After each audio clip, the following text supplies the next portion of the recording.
2-3 months only into this journey, I booked tickets to India. Yeah. I'd never been to India, but I felt drawn to go there.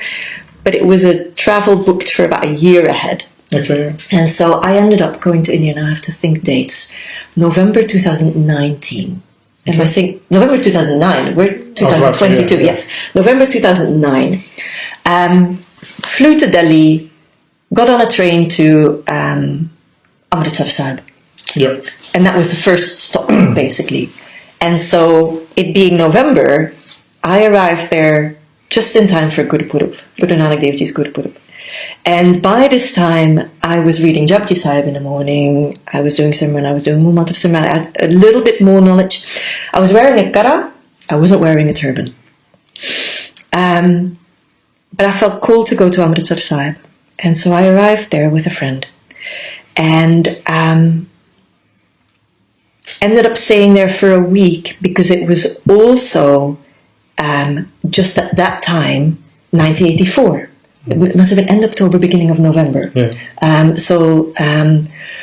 That was the commemoration, basically. Everything shut down in that week, so we couldn't travel further. Is that to do with the genocide, with the Delhi genocide? Isn't Yes. it? Yeah, to do with that. November. Exactly, yeah, it was a November day, so not the June dates, of course. But so we are suddenly there in the midst of a lot happening for an entire week. And when I had by this time not ever been in a Gurudwara Sahib. So Amritsar Sahib, Harmandir Sahib was the first Gurudwara Sahib I entered, and the first time I had darshan of Maharaj. It was a good start. But as I walked down the steps, going onto the parikrama, and I put my head down, and I still, all of these years later,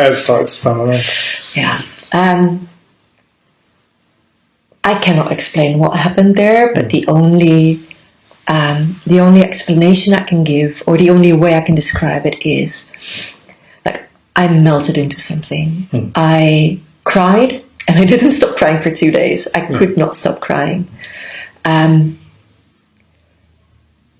It felt like I had come home, but I'd never met a Sikh. I'd only seen some yogis who were not Sikhs. I'd never seen anyone with a turban.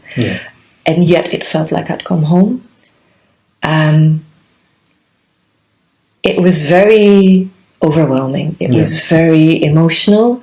I didn't want to leave anymore, and so I was incredibly glad that there were no trains. We couldn't move for a week from there anyway. So Maharaj kept us there, and all I wanted to do was just be on the parikrama. And there was a lot of distraction. Because 2009, not so many Westerners were coming, so everybody wanted a picture, and I felt I was constantly getting disturbed.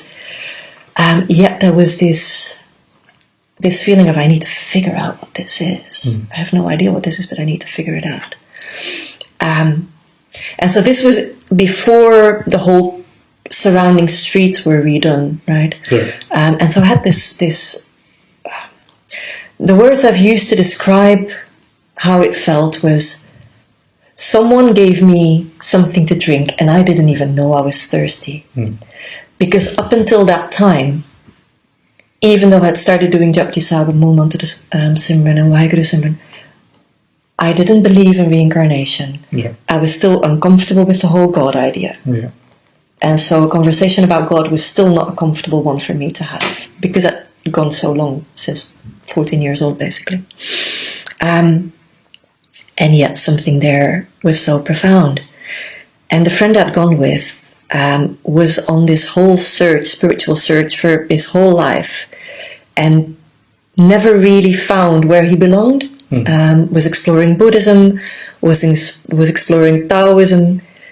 And when I had that moment of putting my head down and lifting it back up with tears flowing, he simply said, "You've come home. You weren't even searching, and you're just told this is where you belong." Like, that's so precious. To not have to go through the endless search.